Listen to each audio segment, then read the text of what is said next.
reverse order so that we answer the resource question first.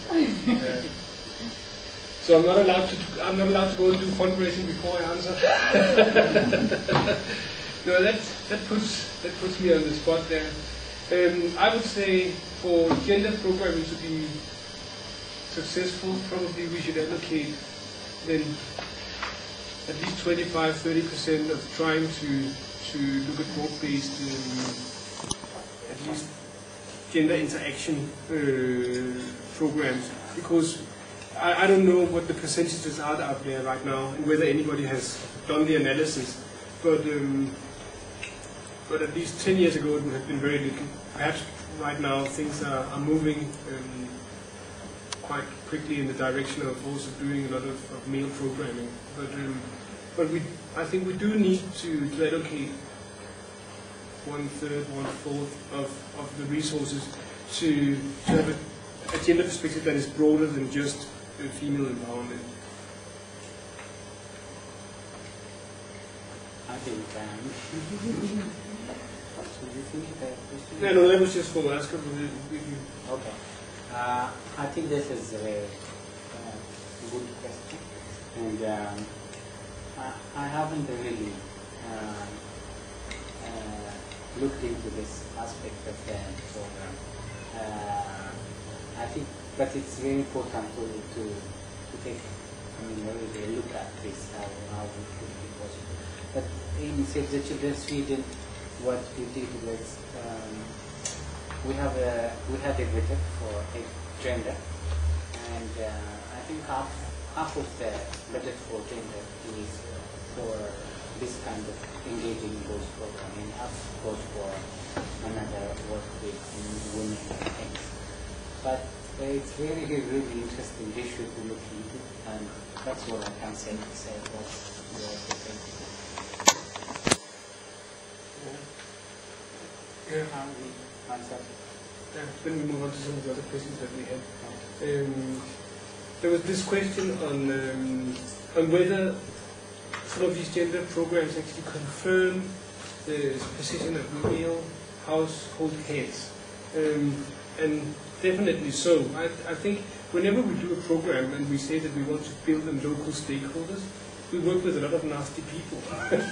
I mean, we just always use language that portrays it in a romantic and pink light that says, oh yeah, then we need to bring on board local decision makers. Well, usually those ones that we bring on board are exactly those ones that are preventing things from going the way that we wanted in the first place.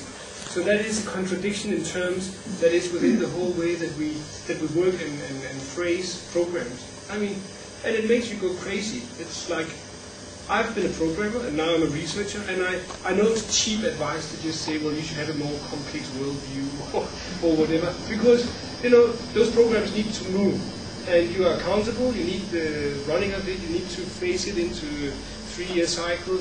You want to do a baseline. You want to move ahead, and then you want to do an evaluation and get on with it. And that simply doesn't allow for rethinking the whole world every time.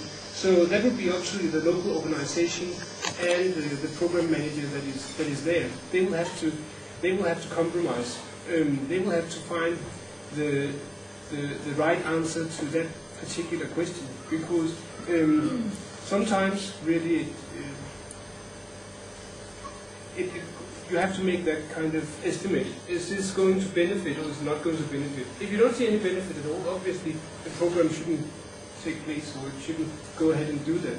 If it's moving more toward confirming male household heads than changing it, skip it. You don't do it.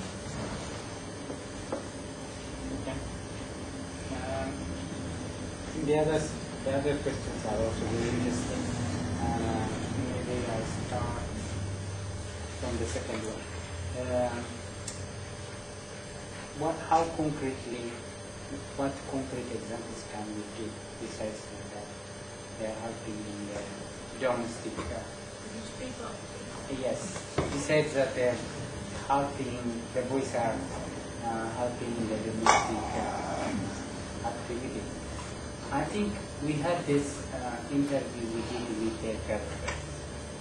It's important, I think I would like to emphasize that when you do work with boys, it's important to have like an interview with their girlfriends, an interview with their parents, an interview with their teachers, so you kind of get the idea from different directions. So this all, whether to check all these perspectives confirm to each other, speak to each other. So we did an interview with their parents, and I think not all of them, but some of them say that the boys have changed in terms of how they relate to them, in terms of how they treat them, but they say that there is still a lot to do to change their attitudes and beliefs. But I think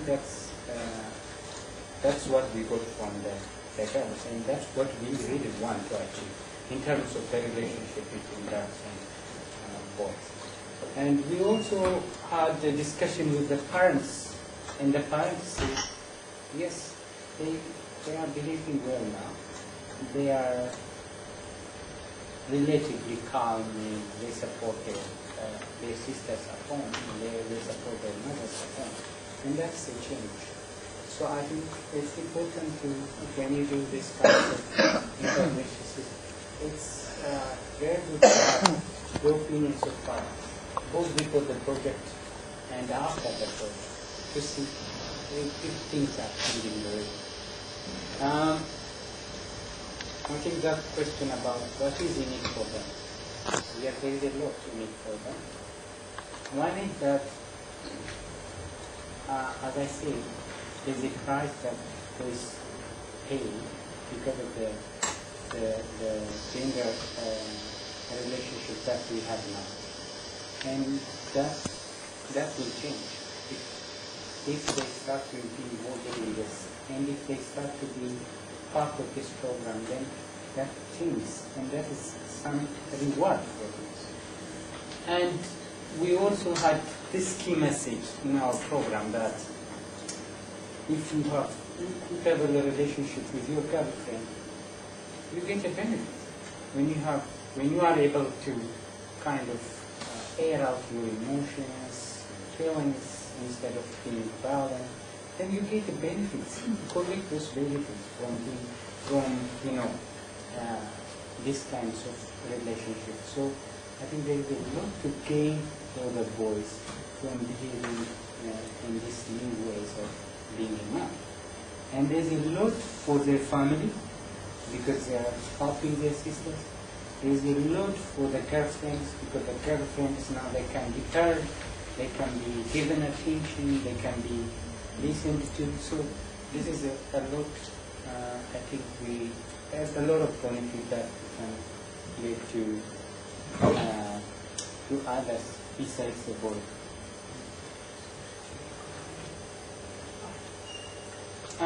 We didn't actually. Oh, wait, we didn't answer Chichu's question. Yeah, this was one of my questions. Yeah. There's also Another one was on whether when designing. I didn't know. I forgot whether I asked this or not. But when designing the messages, did I ask this? When designing the messages, whether you involve okay, so So no, we're not finished with that question.